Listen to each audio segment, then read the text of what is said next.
Chapter 5. Podobnacernian versus literal. Gurdjieff speaks to us from what is called the Asian mind. As he says, as he warns us in Meetings, page 218, he may say one thing but mean another. His remarks there explain something of that mixed meaning and give great weight to his oft-used phrase, by the way. Among them the main thing is kept in the background, and one must lead up to it as if it were just by the way. If not, at the best, they will, for instance, direct you to the right when your road lies to the left. On the other hand, if you do everything as it should be done, then not only will they give you accurate directions, but will even be eager to help you, if possible themselves, to reach your intended destination. From that we know his by the ways alert us to something of considerable significance, which he calls the main thing. To accomplish his Asian mind meanings, Gurdjieff most often uses some form of metaphor or allegory. His metaphors are simple enough, but his allegories are at least complex and often even devious. He uses allegory in such a way that it will resemble, sometimes rather closely, what he's really talking about.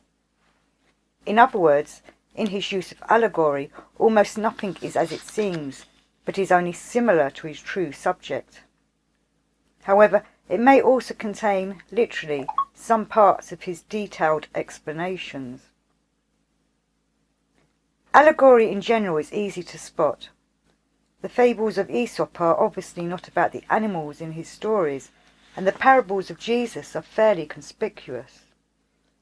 Even when its true meaning is not known, that a parable means more than on the face of it is apparent. For instance, the changing of water into wine. That his parables are not meant as literal is obvious. At least it's obvious to these unfortunates. But there is one form of allegory which we are not familiar, in which we are not trained, and even these unfortunates find difficult. In this method, the fact that it is allegory is well concealed and the message is far from obvious, meaning that few can see it. Only those with understanding, if they ponder the story, will have even a chance of getting the real meaning, while everyone else will, as they must, take it literally. Journey, page 84. Sometimes Gurdjieff calls this form of allegory Podobnacernian, but in order to emphasize this method so that at least some will be sure to notice, while at the same time making it difficult for others to see, he mentions it repeatedly by different names as Podobnacernian and Similinacernian in Beelzebub's Tales, page 738-9. In Life is Real, on page 144, he calls it Podobolizovany, and in plain English, making alike, pointing out the Greek roots of the word by writing it as allegorical, which is to say, other speaking. Although the names are different, the method is the same, just as the ancient manuscripts most quoted and highly regarded by Gurdjieff were written in that style, so he uses that same style for more of his important teachings.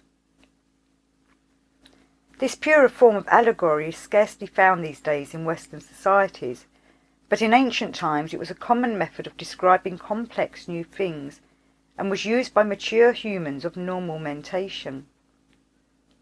Having lost much of the ancient ways, and with our now abnormal mentation, we no longer know of this method, but we must learn. For that we will need some examples. Since we should not waste Gurdjieff's allegories as mere demonstration, let's first look at an example of something similar from our so-called normal literature. There is one writer who made quite the name for himself by use of a similar technique. He has given us an example of a related form of allegory in a short story. The primary difference between his allegory and Podobnacernian is that with him the fact that it is not meant as literal is obvious, although its meaning is not. Whereas with Gurdjieff's use of Podobnacernian, it seems literal, because even the fact that it is allegory is well concealed. Metamorphosis. The writer's name is Franz Kafka, and his short story is called Metamorphosis. In this story, a man awakens in bed to find he is transforming into some kind of giant, hard-shelled insect trapped on its back, so that he can no longer get out of bed, raise his head easily, or even turn on his side. All he can do is kick his spindly legs in the air like some helpless beetle. Kafka wrote this story with a straight face. That is, he presented the events as if real, and while it is clear that it is not intended as literal, few seem to have taken his main meaning. Kafka likely wrote this story about his aging father, but the real story is about us. Unless you've lived your life insulated in the galoshes jokingly mentioned by Gurdjieff, then you've known someone who lived so long and grew so old and weak that he could no longer get out of bed to go to the bathroom, rise up to a sitting position, or even raise his head without difficulty. Or perhaps you've known one who, while physically whole, was mentally absent. Kafka is describing that sorry last stage of life as it often occurs, where some become so weak as to be bedridden and can do nothing, not even feed and clean themselves. But this aspect of the story is seldom noticed because the message is too unpleasant, too harsh and unpopular for both young and old. Knowing that he could not speak of such things directly in a popular book, Kafka placed his commentary on his father's fate, and in many cases our fate, in an allegorical tale. Thus his story, although thought to be rather strange, or perhaps because of that, is so unique that it has become popular in spite of the fact that almost no one gets it, with the exception of a few old, bedridden, former professors of literature. But they see it, if at all, only too late. If you wish, take a look at the first few pages, but don't waste your time on the entire story unless you think you have time to waste, because you need only the first few pages where the allegory is established. Other issues Kafka raises later in the story are of no importance to us. The long and the short of it is that Kafka hid an unpleasant message in an exterior that is oddly entertaining when taken literally. That is similar to Gurdjieff's use of Podobnoscernian, where the story is entertaining when taken literally, but the real subject is not what it appears to be. We have honoured Kafka by naming a term for such bizarre things after him. We call them Kafkaesque. But Kafka was an amateur in comparison with Gurdjieff. All he could do was observe and describe signs of approaching death, as if a man were transforming into an oversized insect. Gurdjieff, on the other hand, not only describes that transformation, but tells us the cause of such a sorry death, where some will suffer death by parts, which he calls dying by thirds. Beelzebub's Tales, page 441. First the moving brain, or the thinking brain dies, and so on. Remarkably, he later alludes to the remedy for that accursed end. The remedy is to build a strong Keshjan, a completed Keshjan. By the work involved in Gurdjieff's ritual exercise, not only do we strengthen Keshjan, but our three totalities of function will proceed apace, thus satisfying the need for a regulator for the equalization of many sourced vibrations, which is a major factor in the longevity of a man's life. Most of that is covered in Beelzebub's Tales from page 436 to the end of the chapter. Podobnoscernian and the example. For now, since we need to become familiar with this form of allegory, we will look at one of Gurdjieff's simpler demonstrations. First, we need to remind ourselves that while Gurdjieff speaks of people from all over the world and critiques the followers of all kinds of religions, he is not really writing about those people. They are just the example. He writes about us. For instance, Beelzebub, page 323, tells a story about a Persian king who wanted gold, and lots of it. And he decided to obtain the alchemist's secret of making gold out of some other metal, so that he could get all the gold he wanted easily. This king, reasoning that learned beings must possess that secret, decided to question all of the learned beings in his capital. Finding none who knew the secret, he then questioned all of the learned beings in his entire kingdom. Still finding none who knew, or none who would admit they knew, he began to examine them in a way known to all power-possessing beings. He began, implied, to torture them. Still learning nothing, he began to wage wars so that he could examine learned beings from surrounding countries, and so he waged war after war, but never found the easy way of making gold. Many students of Gurdjieff's writings regard that story as a mere historical episode about which Gurdjieff somehow learned and included in his book. They take it as another lesson in the evils of money, greed, power-possessing beings, and such. But if that story were mere history, even if true it be, it would be nothing more than a waste of time. There are several things to remember here. For one, Gurdjieff speaks of true alchemy as concerned with spiritual transformation. The gold sought by true alchemists is spiritual gold, real and valuable, but not coin of this realm. We also need to remember that the example is merely a stand-in for us. If we ponder this story not as a morality tale, but as allegory carrying a lesson, we may see a more useful point, which point comes in 3 parts. 1. The king is not a king, he is us, each seeker of gold. 2. The learned beings are the so-called teachers, authorities, yogis and their books that we have tortured in our search for gold. And finally, 3. The king's search, our search, for the easy means to acquire gold is futile. Gurdjieff is telling us again, there is no easy way. But sometimes we forget. When reading his stories, we tend to become so absorbed in the story that we forget the purpose of his efforts. Its aim is to help us make progress in our evolution by bringing Kesjan to completion, and thus complete our metamorphosis, as restated by Patriarch Knott in Journey, page 85-6. The process of a man may be compared with the process of a butterfly. The egg dies and becomes a caterpillar. The caterpillar dies and becomes a chrysalis. The chrysalis dies and becomes a butterfly. If man dies to his old self, he becomes something quite different. Gurdjieff's purpose, given yet again in the first book of the 3rd series, in a strange section of the last chapter, The Outer and Inner World of Man, under the heading The Problem of Old Age, is to solve the problem of prolongation of human life.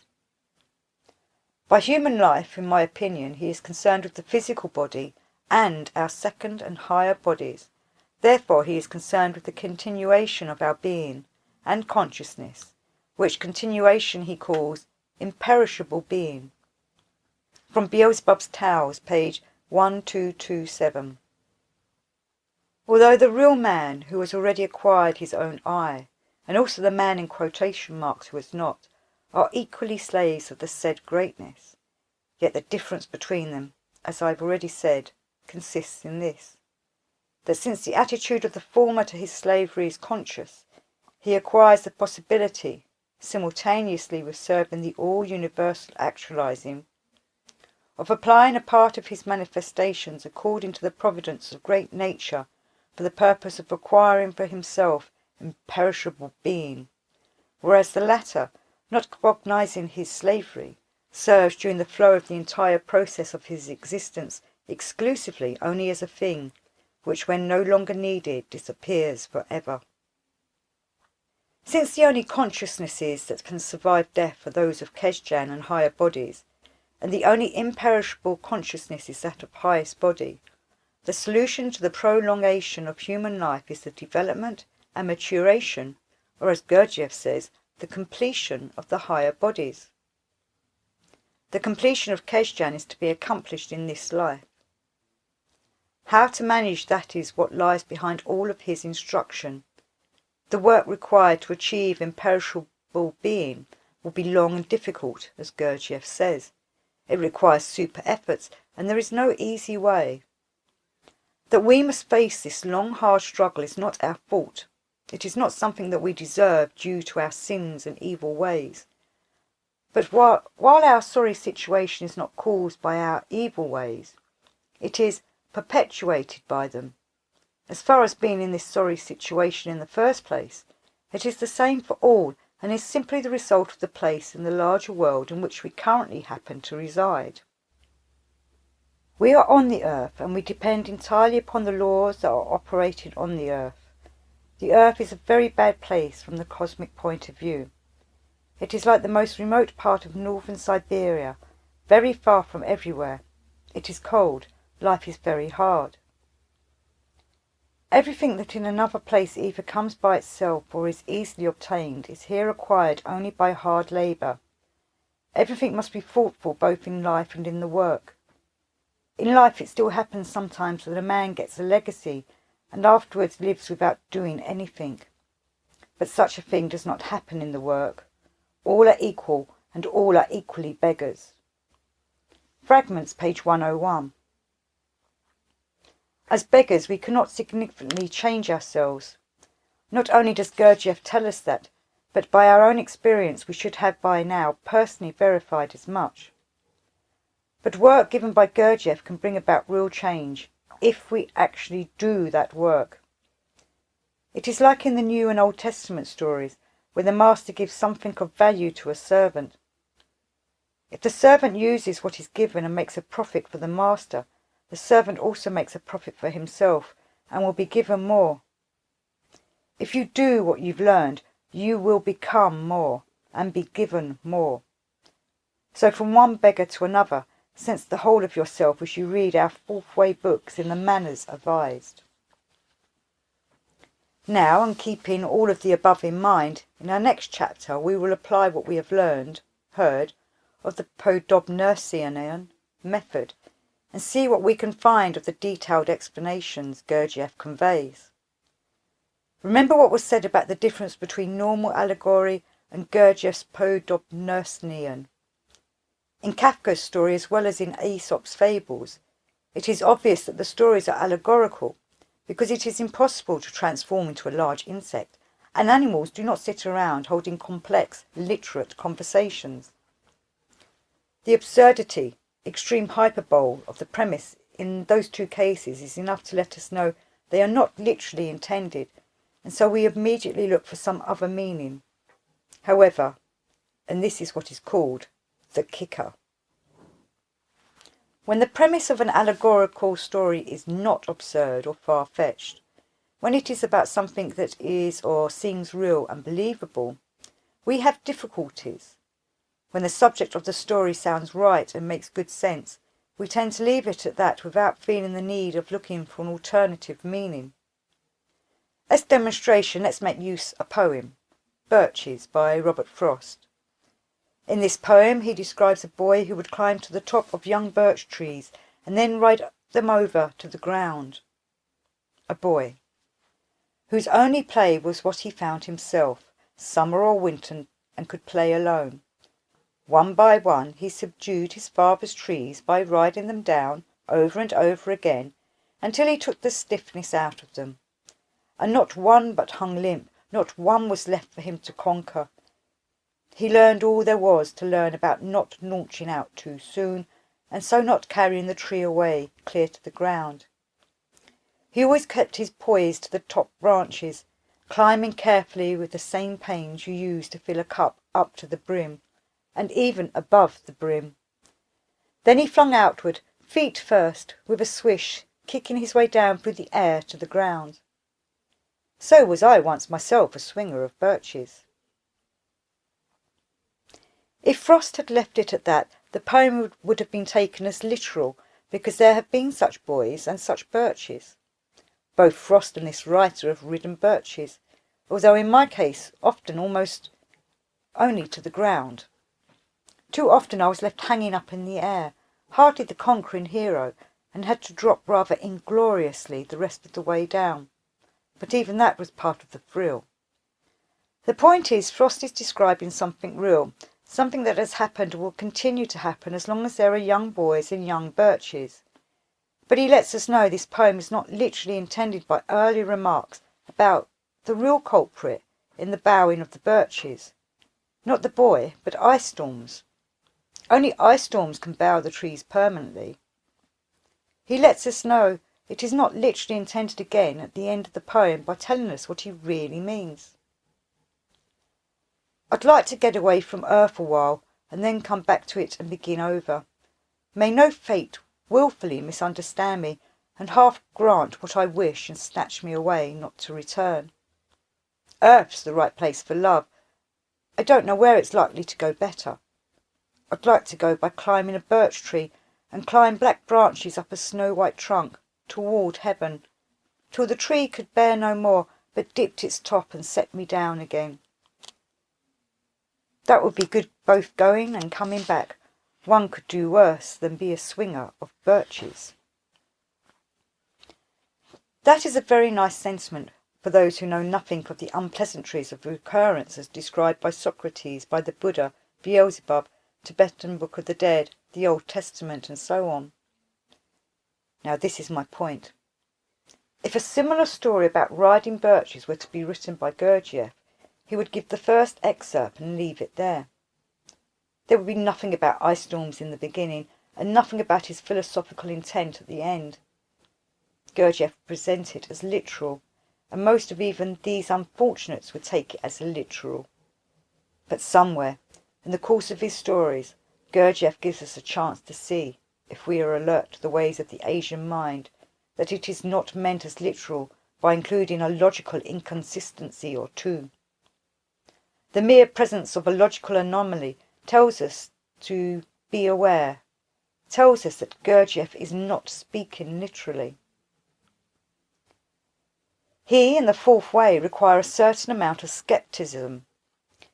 When he tells us to question everything, that includes not only our long-standing, by centuries rooted beliefs, but also our first take on Gurdjieff's stories.